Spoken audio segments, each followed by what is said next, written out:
In this episode of Man vs. Marriage, help your marriage. I almost sang the Beatles there. The podcast. How good do you want your life to be? It's truly about becoming the best version of yourself that's possible. This is Man vs. Marriage. The podcast. Welcome back to another episode of Man vs. Marriage. It is I, the Q-Dog, in the Moran family studio with my lovely wife, Jeannie Moran. Hey, babe. Hey, sugar. That's where the welcome back to another episode of Man vs. Marriage is supposed to go. I'm not supposed to botch the intro, but I did. Well, we're kind of doing this in a different time frame, so we're not exactly on point right now. I would say that might have something to do with it, except for the two videos we put out there. I screwed that up as well. So, and I like to keep those screw-ups in. Welcome to real life. Welcome to real life music. The I best knew it. music this side of the cross. Okay, that's enough. I could do radio. Shout out to Chris. Yeah, I could do radio stuff all day long. So what is up, you bunch of beautiful people, the beautiful people? We got a great show for you today. And it's a show that I think is very valuable to you, the listener, and especially to the new listeners. And it's a show that's near and dear to my heart because I want to get the message out to you for how to listen and how to learn from this podcast. One thing that we understand is that nobody's journey is the same as ours. However, our journey, as unique as it is, still has plenty of opportunity, plenty of lessons, and plenty of things that you can glean from it so that you can have success in the areas of your marriage where you determine you would like to see improvement. Because you're either progressing or you're regressing.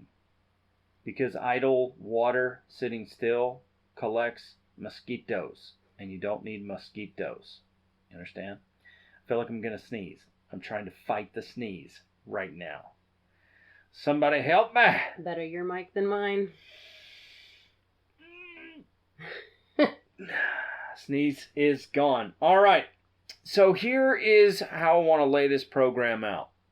It's going to be some pretty rapid fire stuff here unless I get caught on a monologue, which you Man vs. Marriage Nation know and understand can happen at any time.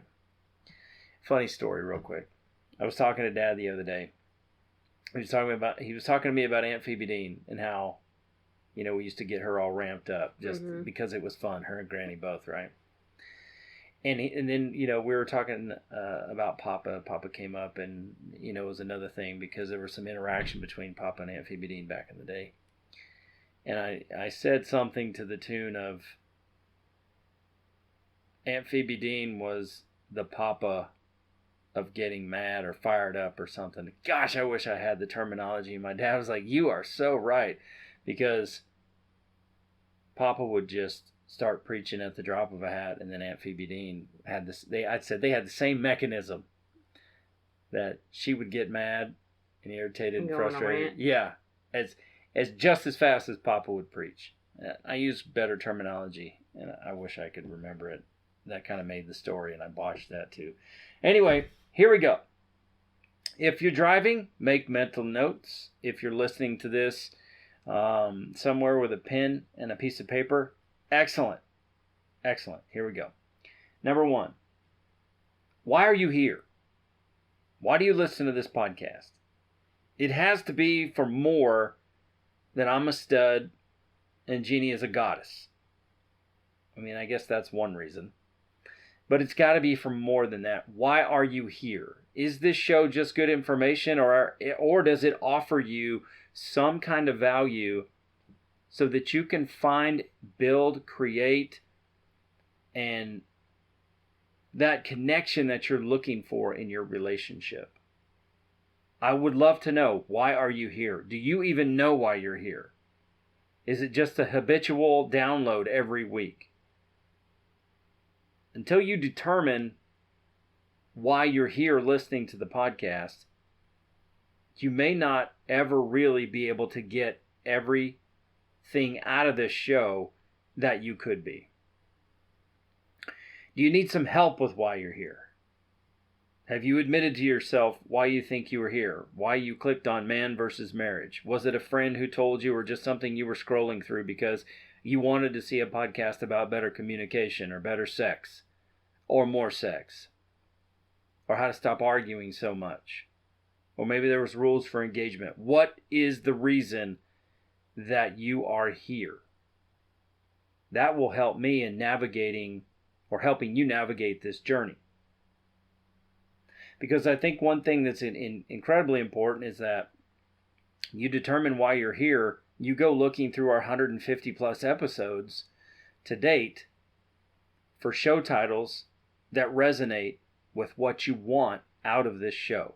And there are, with 150 plus shows, crap, where are we, honey? How many shows? I don't know. Hold on, I'll tell you. I don't count. I just show up. I know, I count. Because it's important for one of us to know this crap. You know, the funny thing is that when Josh and I did Moran Brothers, he never got the weeks right. He would say it was week 98 and it was week 121. So, that's pretty funny to me. So, now we're looking at 158 episodes. And I would... And that's prior to this one airing. Yeah. Because 158 is... where we suck, because we don't just put the bright side of life out there. So with 158 plus episodes, we try to name these episodes so that they will best prepare you for the content you're going to get. So what resonates with you? Is it sex? Is it communication? Is it being vulnerable?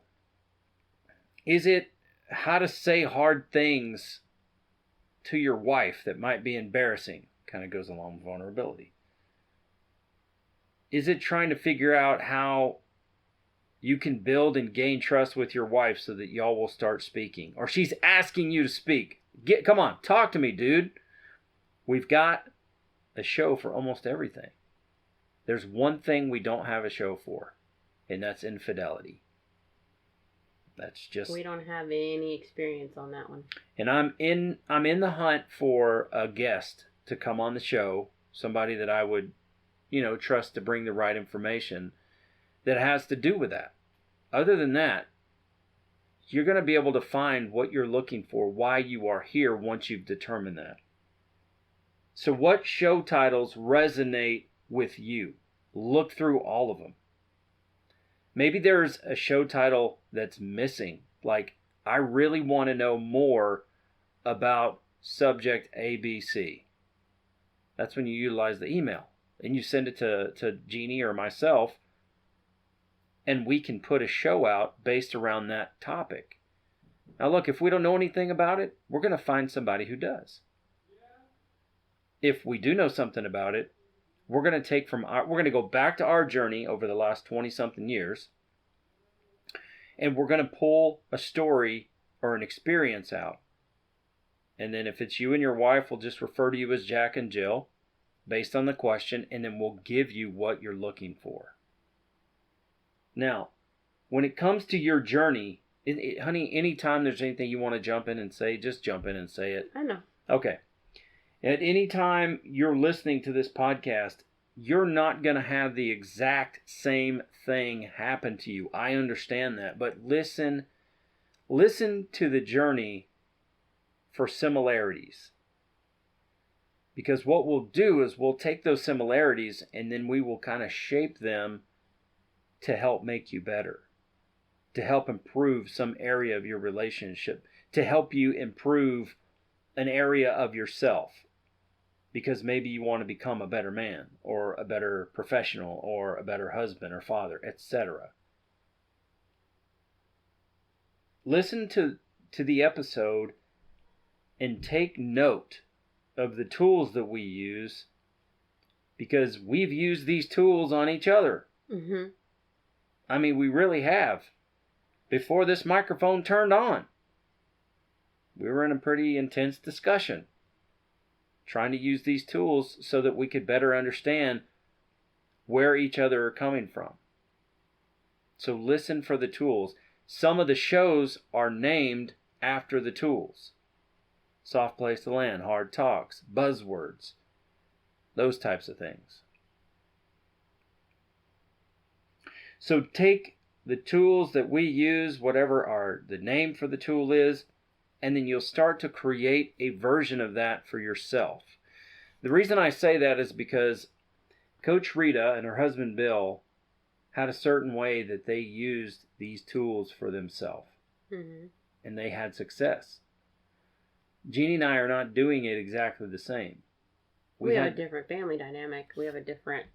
well, you and I, although I will admit, Bill and Rita have a very similar personality to you and I when it comes to how we communicate and things.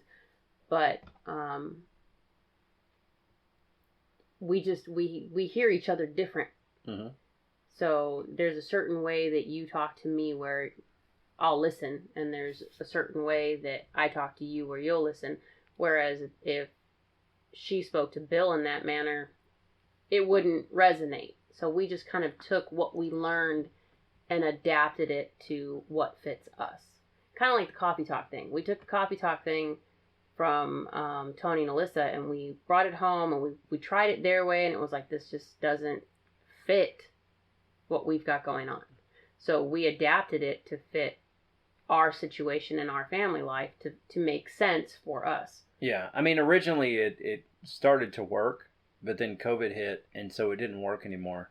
There were aspects of it that didn't work, though. The grading the marriage thing on a regular basis does not work well for me. Man, I forgot about that. I forgot about that part about, how am I... That one I don't meeting your needs? Because it just seemed like... I don't know. It didn't seem accurate to me. And I didn't like grading each other on a continual basis like that. I prefer how we do our check-ins of where's your heart, rather than what's my grade for the week. I don't want a grade for the week. Well, if you're analytical, like Tony and Elisa are, then it works for you. But that's a perfect example of how we take it's the Noah approach. Eat the meat, spit out the bones. Mm-hmm. And so we've just taken it, and it's like, okay, well, when we do our talks, how are you doing? And then we need to ask the question about the love tank. Are your needs being met? Because that's essentially what the question is. Are your needs being met? Mm-hmm. Because you don't want to drift off like we've done in the busy season for 3 years running, and let your needs, both of us let our needs go unmet because we're too busy surviving, and then get to a point where it's like, hey, we're actually really good at sex, but something's missing here. And what is it? And it's like, oh dang, it's been a while. We're in a routine, we're in a rut, etc. So we use those tools, and we have adapted them to fit our unique relationship. Mm-hmm. And that's what we're promoting here. Because this show could be just a lot of really good information, but if you don't do anything, then it's not going to do anything. You have to grow. You've got to do the footwork yourself. You have to work on improving you as a dude, and then start talking to your wife about her needs and if they're being met and how that could be better. What would she want?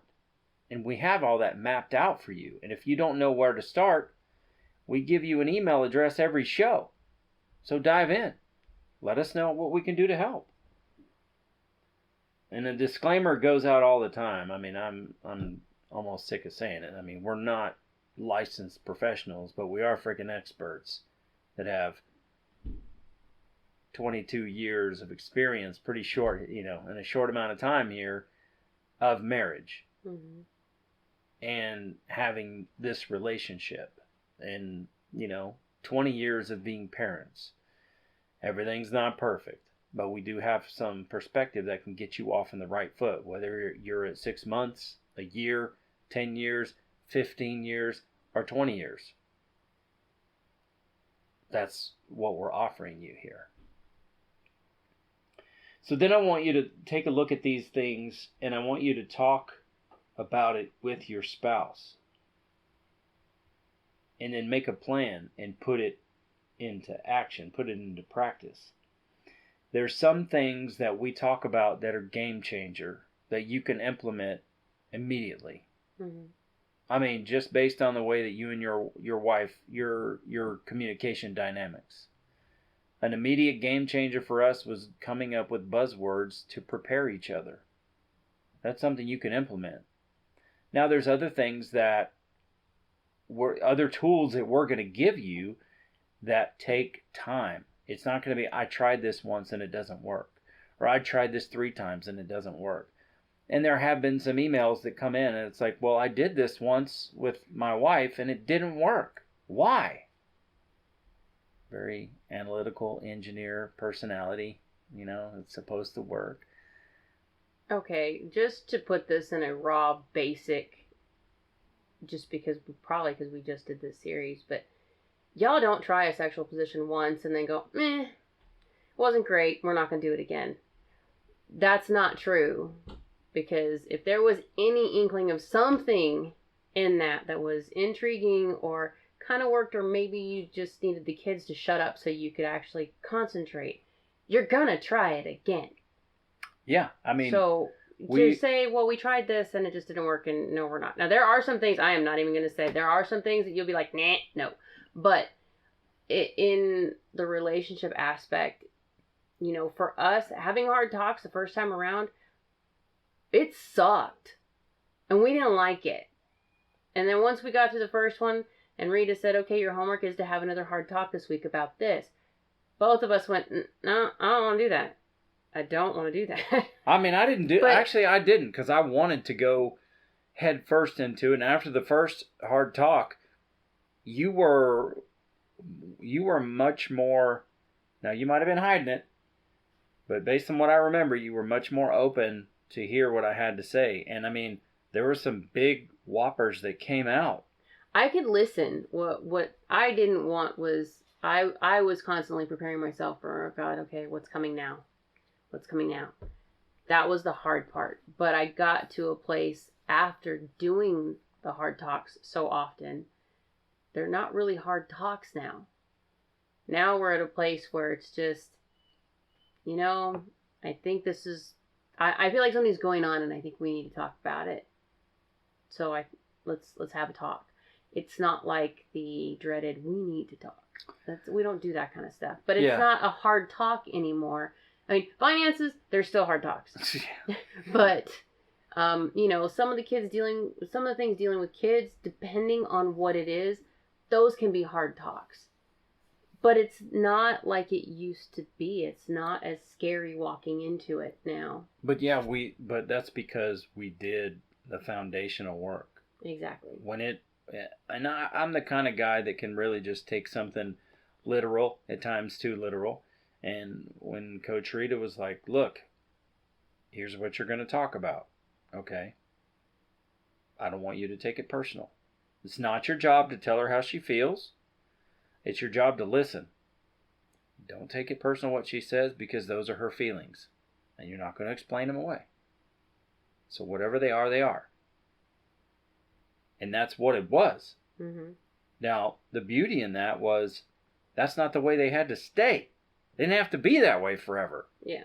So if we're both saying, I'm going to tell you how I feel, and you're not going to try to fight me back and tell me why I don't feel that way, and whatever you tell me, I'm not going to take personal, even though it's about me. It's a weird dynamic, but we're going to put it all out there. But you are allowed to say, I don't understand why you feel that way. Can you explain this to me? Because I'm not seeing what you're trying to tell me. Yeah. That's the whole difference in how this thing came about. Because what we used to do was dump how we felt, and then the other person would dump back, you're wrong, and this is why you shouldn't feel that way. And we would go back and forth, back and forth, back and forth.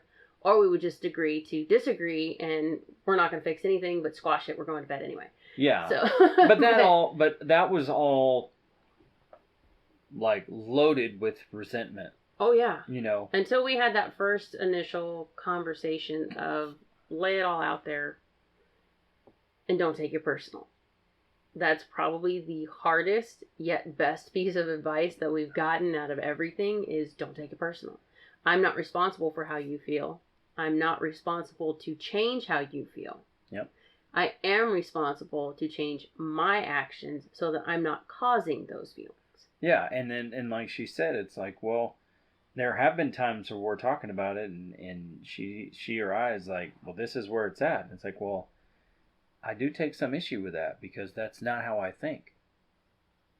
And this is how I think. It's like, oh, crap. Well, I thought you thought X, Y, Z. And it's because you didn't ask me. Mm-hmm. You just assumed. And so, yes. You're an ass, Mr. Grinch. So those are some of the very foundational things that we learn. That's why hard talks, even though they're uncomfortable now, that's why we can have them, because we actually went back and we rebuilt the foundation of us. And some of those things we disarmed because now we know. Now I understand that my wife is never going to do something that's going to hurt me on purpose. At least that's not her makeup. Some of the things she does might frustrate me or hurt.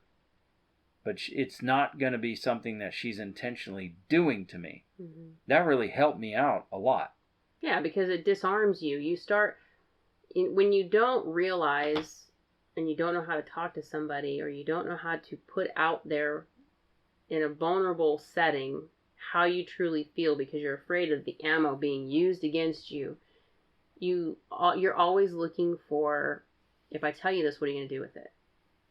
If I give you this piece of me, what's going to happen to me when you get upset with me? Are you going to go after it? There's always, unfortunately, we're taught, and it's everywhere. It's not just growing up. It's everywhere. We are taught that you can manipulate somebody when you know their weakness. And some people do it intentionally. Some people, I don't think they realize they're doing it until they catch it. I didn't realize there were things that I was doing. It was like, ooh, that's not my intention at all. I was not meaning to upset you with that at all. I didn't know you thought that way. But realizing that we have such a different way of thinking mm-hmm. helped us change how we say things so that the other person isn't taking it wrong, or ask questions and go, okay, wait, back up, because you're saying this and I'm this is what I'm hearing, and if I'm not right, I need to know. Because if I am right, this is going to piss me off.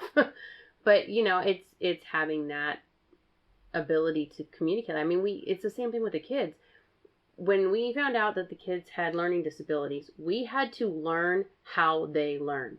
Mm-hmm. How do they understand things? Kirsten, for example, when she was small, she caught every fifth word stuck. And she didn't understand no and don't. These two words, for some reason to her, they sound the same, but they do not have the right meaning. So when we tell her, don't touch the light, she'd hear touch the light, and she'd start flipping the switch. And we used to think, you ornery little, you're doing it on purpose. Easy, mama. We thought she was doing it on purpose, but then we found out she's not doing it on purpose. She's only registering the last two things she hears. Even now, if you give her a choice and you say, do you want the pink crayon or the red crayon? The last two words you said, she will say it every single time, red crayon. You can't test her verbally for anything, because the last thing you say is going to be her answer. We didn't know that. I don't know why her brain works that way, but we figured it out over time. So now when we want her to do something, we make sure that what we want is in the last part of that sentence. What did Daddy say? Daddy said, no lights. What did Daddy say? No lights. Okay, she doesn't repeat the whole sentence, but she knows the last two words. Yeah, or when hands off. Don't touch. She'll look right at you and go, anything. You don't even have to finish the sentence anymore. But we had to learn how they comprehend so that we could learn how to teach them and how to communicate with them so that they could understand what we want from them. Mm-hmm. And it's the same with your spouse. I mean, like Jeannie said, you know, our personalities, Bill and Rita, I think I'd be the Rita, you'd be the Bill. Yeah. Are similar. But our backgrounds are not. No. The way we were raised in our homes are not. Oh, Lord, no. Just because our personalities are similar does not mean that we're going to be exactly the same. So for context, you know, you have to, what's best for you is to just do exactly what we're telling you in this sense. You have to work it out for your relationship. You have to figure out what works for the two of you. I mean, we have a very different dynamic with our household and our family. There's not very many families that have twins and triplets and special needs and 3 autistic kids and have adopted children all at the same time. Our life is very, very different. So we took the tools that we've gained over the years from various different places, books, Rita, counseling, seminars. I mean, just, we've done so many different things. Podcast right. after podcast for We've me. done all sorts of different things, and we still do, because Quincy and I are both of the same mind as far as there's always more to learn. There's always more to do. But we still take what they have. Most of the time, I can give the example of the marriage thing that we went to. There were 10 different things that they covered in that particular seminar. Of the 10, 2 were issues that we still deal with. And we were able to identify immediately, these are the 2 areas that we struggle. The other 8 areas, we have a pretty good hold on. Had you asked us to go to this thing 12 years ago, we would have been like 1, 2, 3, 4, all the way down to 10, because we struggled in all of it. Yeah. But we took just those 2 areas and we honed in on those 2 things, because those are the areas that we suck. And the other 8, we gleaned over it, and we still did the sessions with it, but we both looked at each other and it was like, oh, you know what? Okay, I get what they're saying here. This is a hard talk. This is what this is about. This is rules of engagement. They're talking about certain words that you do or don't say, or how you have an open heart conversation.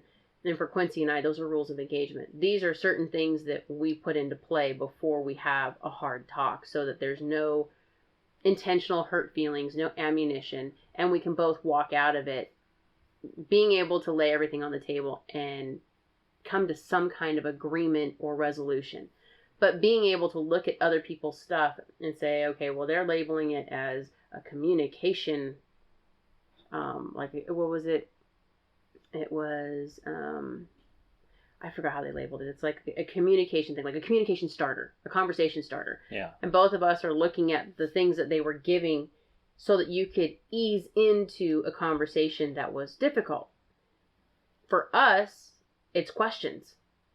It's like, oh, these are Rita questions. Like, I could look at the communication thing they gave us, and both of us in the middle of the seminars, oh, no, these are Rita questions. These are the ones that it's like, so what does this look like? And can I dig a little deeper? Do I have permission to go a little further? I hate that question. You know, these were things that we knew. So all you're doing is you're taking what we have, you're listening to it, maybe making your own notes, and maybe you realize speed bump is my keyword. Okay, speed word, you'll hear that throughout the podcast. That is my biggest buzzword, is speed bump. That's my stop everything. Quincy's is stop everything. Everything's going to hell. We need to just stop everything, regroup, restart. Everybody needs to be on the same page. For me, it's speed bump. Maybe for you guys, it's something totally different. Maybe it's not messing up your schedule or stopping your routine that causes a problem. Maybe it's simply, you know, we've got a major financial situation coming up, and that's something that you know is going to stall where your headspace is for the day, and you need to come up with a word for that. Take what we've done and adjust it to whatever it is that you're dealing with. Yep. And put it in terms that work for you. Some people use sports. We use sports analogies all the time because that's our family. We love sports. Yep. But if that's not you and you're into music or something else, find what works. Put the keywords together that it only works between you and your spouse. Yeah, build your language So it's not complicated to understand. And it's not something that everybody else has to know about. I mean, Quincy and I could be public, and if he stops me and says, ooh, speed bump, I know immediately what he's talking about. People around us don't have to know what he's talking about, nor do they need to know that I have anxiety at the moment. It's a personal thing between us. Yeah.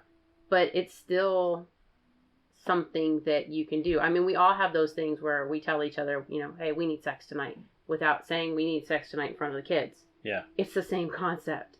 No doubt. No doubt. I think that's a great way to kind of wrap up what we're talking about. The final thing I'll talk about is if you're brand new to the program, welcome, you freaking stud.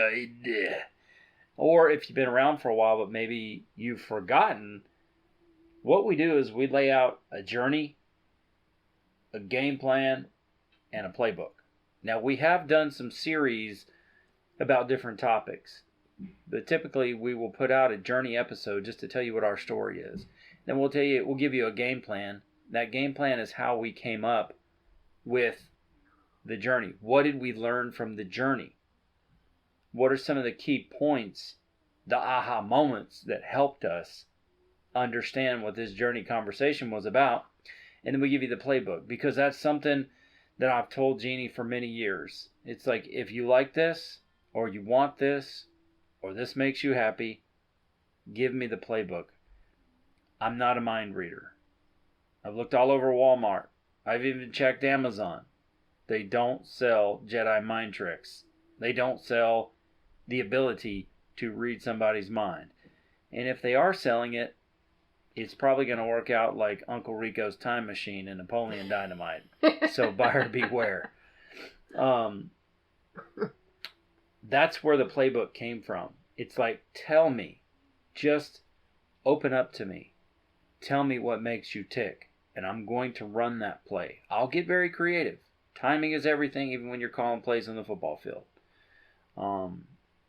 But that's where this came from. So when you see, it's not all the time. There will be a journey check-in just to tell you where we're at.